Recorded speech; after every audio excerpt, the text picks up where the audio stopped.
আসসালামু আলাইকুম। প্রায় ৯টা বাজে আমরা করলার জমিতে পানি ধরিয়েছি।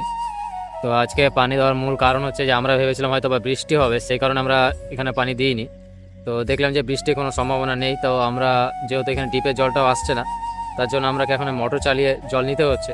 যেহেতু আমাদের পাশে এখানে একটা নালা আছে, ওই নালা থেকে আমরা জলটা নিয়ে তারপর আমরা এখানে জমিতে দিচ্ছি। তো আমরা এখানে মোটর সেট করেছি। তো সারাদিন আমরা সেরকম টাইম পাইনি, আমাদের আরও কাজ ছিল, তো তার জন্য আমরা এখানে আজকে রাত্রে কাজটা সেরে নেবো। আর ব্যাপারটা হচ্ছে আমাদের গাছগুলো অনেকটাই খারাপ হয়ে যাচ্ছিলো জল না পাওয়ার কারণে। তো আমাদেরকে মানে তাড়াহুড়োর মধ্যে এই কাজটা করতে হলো। তো রাত্রি ৯টার মধ্যে এখানে আমরা লাইটিংয়ের ব্যবস্থা করেছিলাম, হ্যালোজিন একটা লাগিয়েছি। দাঁড়ান আপনার দেখায়।